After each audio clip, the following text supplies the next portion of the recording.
The Middle Eastern problem is one that has a long history. But in the context of modern history, we must go back to the Balfour Declaration in 1948 that led to the creation of the State of Israel as we know it today, and to what is normally called Nakba, which is the catastrophe that led to the expulsion en masse of the Palestinian population at that time.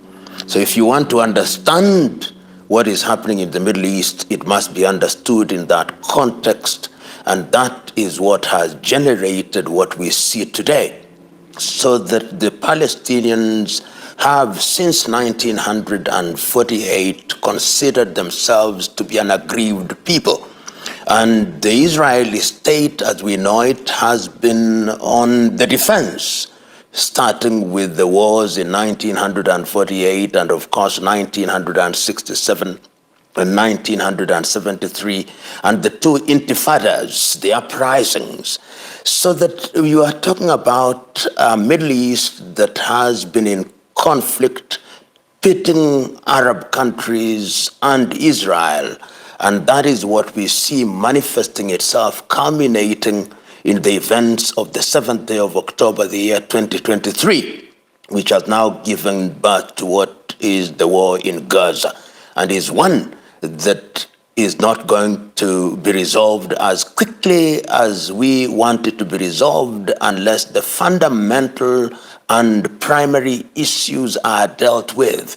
In other words, we must ask ourselves, what was the original sin that led to this conflict? It is complex, and we have seen it being dealt with in different ways over the years. Those who are objective agree that the best way to address the problem is through the two-state solution. And the two-state solution was a proposal that came out of the negotiation that took place in Oslo, Norway. It was thought at that time that the two parties, namely the Israelis and the Palestinians, would then sit down and agree to ensure that you would have an independent Israeli state which exists since 1948 and have a separate Palestinian state which would exist side by side with the Israeli state.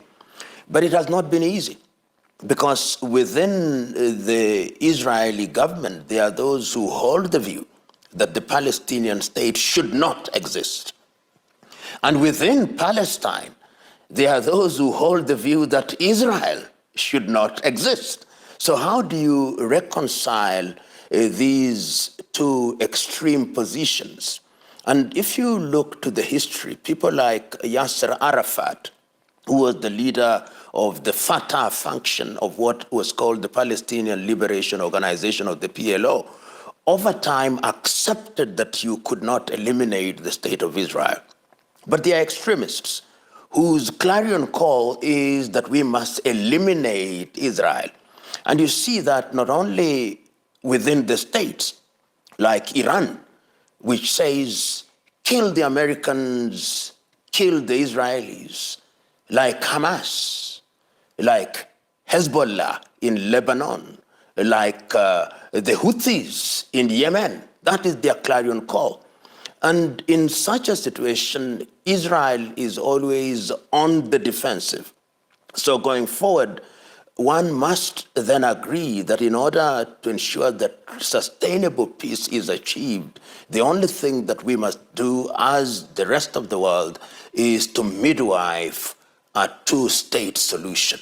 Easier said than done because of the extremists, but I believe that the solution lies in the middle. And the United Nations, in my view, has not played its role as it should have.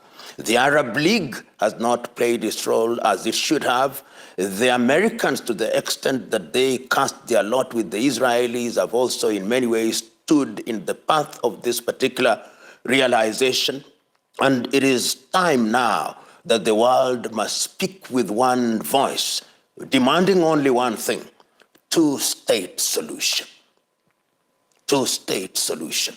And that, in the nature of things, will calm down the temperatures and allow the two states to exist side by side in accordance with internationally accepted laws. You know, one of the things that we must say, and say categorically, is that what happened on the 7th day of October, the year 2023, is or was unacceptable. It was wrong for Hamas to do what they did. But it is incumbent upon a state, and Israel is a state that was one of the first signatories, if not the first signatory, of the Genocide Convention in 1948. And they did so because the Jews over the years have suffered discrimination. They suffered discrimination in Spain. They suffered discrimination in Germany, and we remember the Holocaust. So that holding all factors constant, if there is a single nation on earth that should ensure that lives are protected, that the crime of genocide is not perpetrated against any peoples on the ground of their nationality or religion, it is the Israelis. It therefore beggars belief and defeats reason when you listen to senior Israeli government officials. Is on record, and is considered to be one of the more moderate Israelis, is on record as saying, we are dealing with human animals. One of the more moderate Israelis is on record as saying, we are dealing with human animals, and we are not going to spare any of them. There is no non-military target in Gaza. In other words, women who are non-combatants are targets, children are targets, the fighters themselves are targets, hospitals are targets. The Israeli defense minister gleefully said they will have no fuel, no water, no food. And one even went to the Bible in the book of Samuel and said, just like God ordered that the Amalekites be eliminated, so shall we eliminate the Palestinians in Gaza, that no human being may ever live in Gaza again. Against that background, the reference by the Republic of South Africa to the International Court of Justice is decent, it is understandable, it is acceptable. I've read and reread the 84-page document. It is one of the most well-prepared documentation presenting evidence of what constitutes the crime of genocide.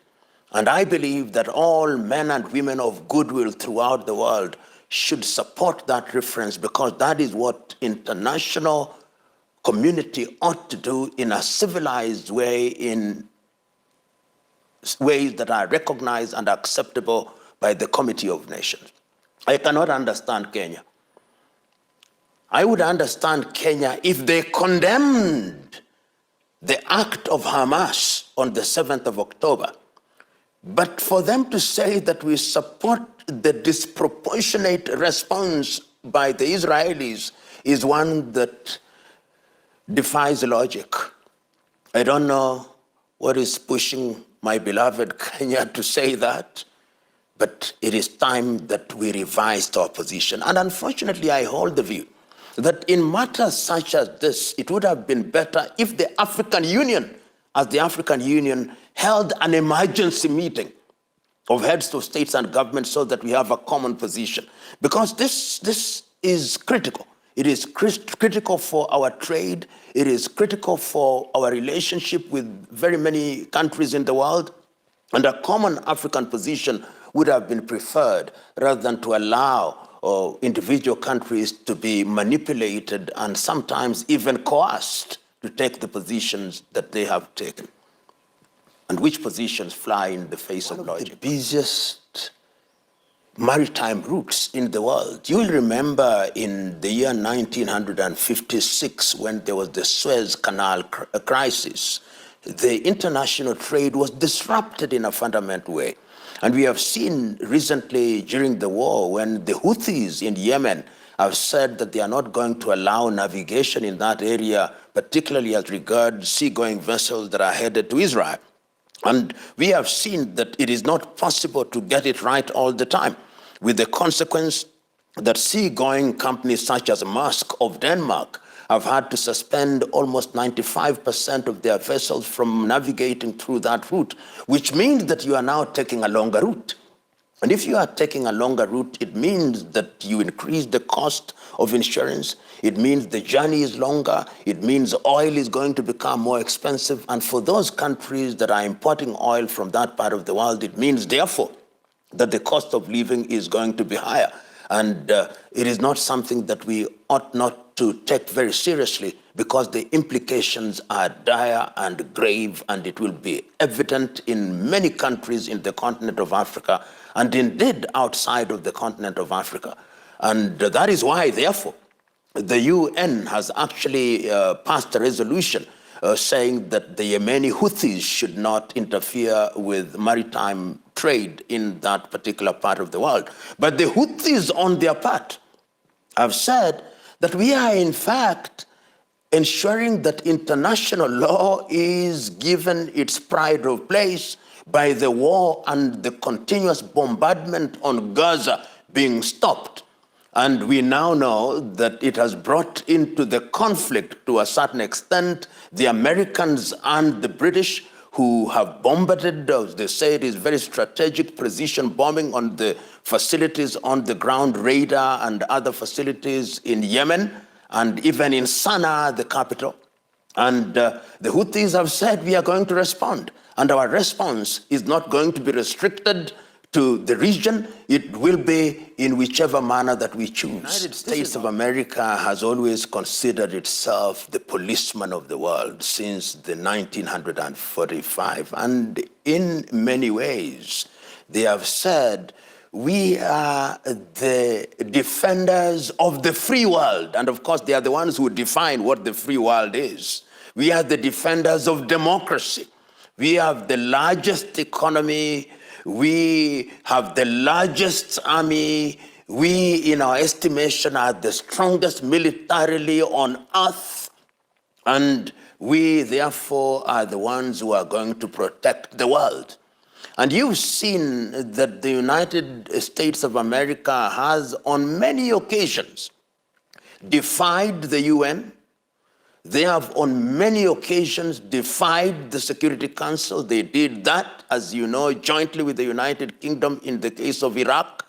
We know they have done that in quite a number of cases, and we know that they are going to continue to do that in order to protect their economy, in order to protect the dollar, and in order to remain, in their view, the hegemon in the world. Is it a good thing? No, it is not a good thing when you have unilateralism, when a single nation, without reference to established institutions, chooses to do things which could undermine international peace. But who can stop them? This is the question. Because many nations, even the strongest nation on earth, which are nuclear armed states, are reluctant to get into what would be an Armageddon. China is not prepared to do so. Russia is not prepared to do so. The Western world, of course, is always aligned and are the lapdogs of the United States of America. Iran, beyond the rhetoric, is not prepared to do so, because in the fullness of time, even if you think you can win a war, history has taught us that you can win the battle but never the war. The history of Afghanistan told us, the history of Vietnam told us, and the world and the people of the world have no appetite for conflict because it visits pain upon all.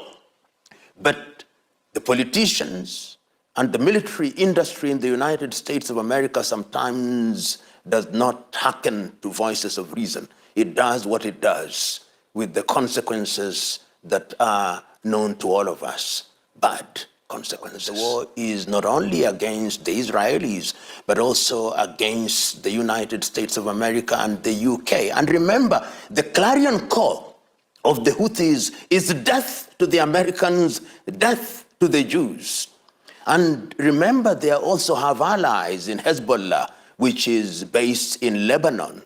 Remember that they are also supported by the Tehran regime in Iran. So it is widening the war by bringing in other players who are not directly involved in the war. And that to me is not a good thing. And one therefore hopes that sooner rather than later, the diplomatic activities that we see in that region, and there have been quite a number of diplomatic activities. We have seen the Secretary of State from the United States of America doing a diplomatic round and visiting the countries, and his message, we don't want the war to escalate. We have seen the Chinese foreign minister is also visiting quite a number of states in that area. And the message that the world is trying to bring about is nobody wants to escalate the war. But you see, when you are dealing with Hamas, when you are dealing with the Houthis, when you are dealing with Hezbollah, you are not dealing with state actors. Not feel bound by any international law. And they are not some of them are not regular armies. They could do anything, anywhere in the world. And this to me is what makes the whole situation very dangerous and makes the entire world a potential powder keg. They could blow up a civilian facility anywhere in the world. In other words, for them, every place in the world is a potential theater of war. And it is incumbent upon nations and politicians who lead nations to be sensitive to that reality for the sake of international trade and peace. You know, the Red Sea is a very important trade route. And this has been recognized over the years. When the Suez Canal was built, it was recognized that in order to make maritime trade become more efficient, you needed goods to pass through the Mediterranean, the Suez, and then into the Red Sea. In that way, you serve what we call the Eastern Indian Ocean and even go into the Atlantic and the Pacific. And that route does reduce costs in a very, very major way because there are major ports there. You have Asaba, you have ports like Berbera, you have Djibouti, you have Hodeida, many critical ports in that area, and that also is a major oil-producing area. So you cannot, for any reason, underestimate the significance of the Red Sea as a major artery in international trade. And every country in that region must be very worried that in the event of a conflict, even the refugee situation will be exacerbated. We already know that during the Yemeni war, which involved the Saudis and the Yazidis who are the Houthis in Yemen, we already have a very dire refugee situation in Djibouti. And we already know that there is also some kind of discomfort that exists in Ethiopia between Somalia and the Ethiopians following the signing of this treaty with Somaliland regarding the port of Berbera and some coastline. So that region worries me and indeed should worry everybody who is looking at the events on the Red Sea. And it is something that should be looked at very keenly, in my view, not only by the United Nations, it should be looked by the GCC countries, and I think the African Union should also focus on it, and the Arab League should also focus on it, Europe should also focus on it, and we are talking about countries in that region and countries that are involved in what is going around in that region that possess nuclear weapons. Israel said, one of the Israeli politicians said, that Gaza is a place where we should use a nuclear device. For the first time, confirming to the world what the world has already and has always known, that they have a nuclear device. Who knows whether Iran has a nuclear device? They possibly do.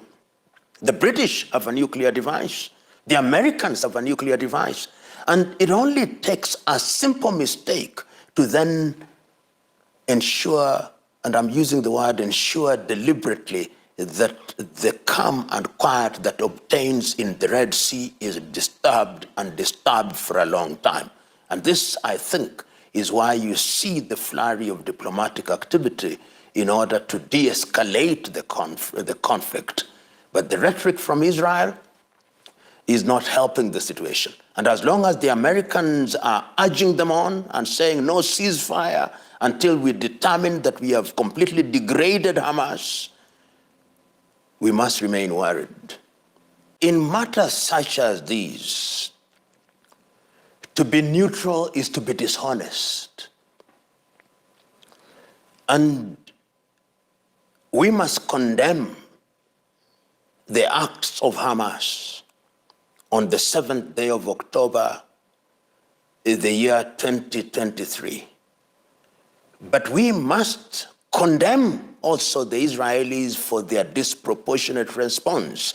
But you've got to go to the root. What is the root? The root was that in 1948, the British, through the Balfour Agreement, allowed the expulsion of a whole nation, the Palestinians, in what is called the Nakba, the catastrophe. So that the Palestinians have been in a state of siege.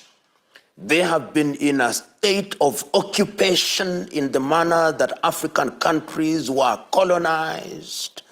They have been in a state of apartheid in the manner that the South African blacks were held in apartheid by the white regime.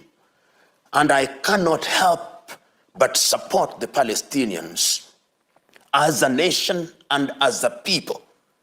But I must condemn elements within the Palestinians who believe that violence will be the only way of solving this problem.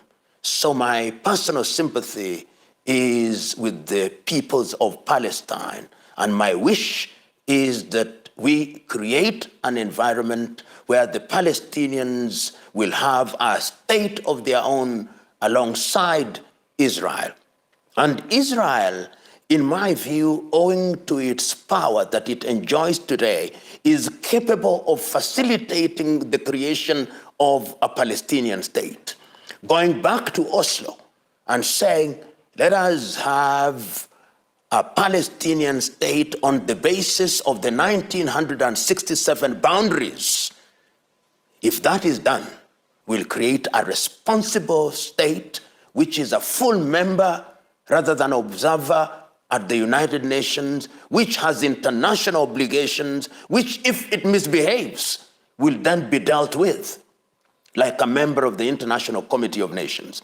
But if you retain the current situation where there is no Palestinian state, then organizations such as Hamas, Hezbollah, and many others, which will mutate, will always threaten the peace of Israel. And what Israel deals with as peace will always be peace that means nothing. There'll be no peace that they desire and deserve.